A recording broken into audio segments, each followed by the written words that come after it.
And welcome back. You know, we spend most of our time talking about and drilling into the stories on Oklahoma politics, but Colorado this week said that the Supreme Court there said that former president can't be on the ballot because he was an insurrectionist. That's all going to go to the United States Supreme Court. The question I've not seen posed this week in Oklahoma media is, what if could happen here? So I want to start off by saying Merry Christmas, and I hope you're enjoying your Christmas Eve with your family. And then the Colorado decision was absolutely horrific. The idea that we're going to keep a popular political candidate off the ballot is something I would expect in a third world dictatorship, not in the United States of America. And I will tell the citizens at home, they did try this in Oklahoma. There was a case filed in federal court, and I am proud to have been the local counsel on behalf of the Oklahoma Republican Party, partnering with the ACLJ, the premier conservative organization in the United States, saying, of course this is absurd. You, the citizens, deserve your opportunity to vote. If you want to file and convict President Trump of insurrection, 14th Amendment stands, but it doesn't. We are in a slippery slope right now, and this decision is one of the worst things lately that has happened to United States democracy. Okay, there's just not a lot of legal analysis in Oklahoma media anymore, and it's going to be interesting to see what happens. You're not a lawyer, okay, but you're a Democrat, and you're looking at this because you don't want President Trump to have a second term. But your thoughts about this particular case? Well, first of all, let me say Merry Christmas to everyone, and I hope you and your family are having a wonderful Christmas Eve. If you don't have a place to go to a candlelight service, you might check out Pastor Rick at Bethany First Church of the Nazarene. My family will be there. I agree with my colleague on this. Many of you might, wonder, wow, I can't believe he agrees on this. Look, you all know that have watched me on this show. I am not a fan of President Trump. I hope that President Trump does not become president again.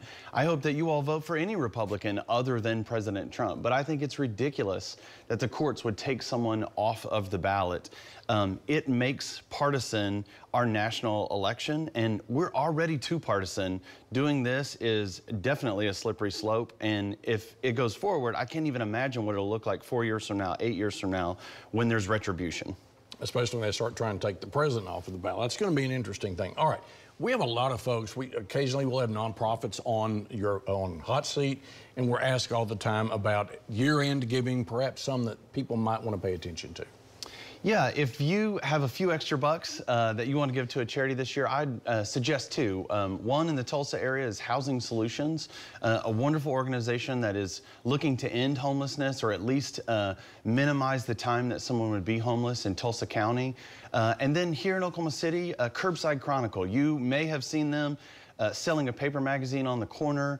But they also have a flower shop on Classen, and now they have a t-shirt printing shop, and they work hard to help provide a hand up, to give people an opportunity to lift themselves out of homelessness. They're doing an amazing job. Both of those organizations would be well-deserved of your dollars. Okay, I think of our friend Pete Reed of a Force 50 Foundation working for veterans.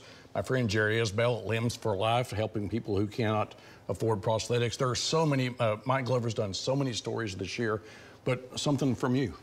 Yeah, so as we think about what we want to do this holiday season, I hope you do consider your charitable giving. I hope you look at City Rescue Mission in Oklahoma City. I was a former board member there, doing a great job. And the John 3:16 mission in Tulsa that's dealing with the city's homeless population. You know, so many right now are struggling during this holiday season, struggling with addiction, struggling with places to live, struggling with housing insecurity. Whatever you do, I hope you remember to spend this holiday season learning that it is about your family, it is about others, and it's about what we can do to help all of our fellow man. Thanks very much. Thanks to both of you. Merry Christmas to both of you. Yes. And Merry Christmas to you. Thanks for watching Your Vote Counts. See this again at news9.com and news6.com, and please follow me on my socials at Mitchell Talk.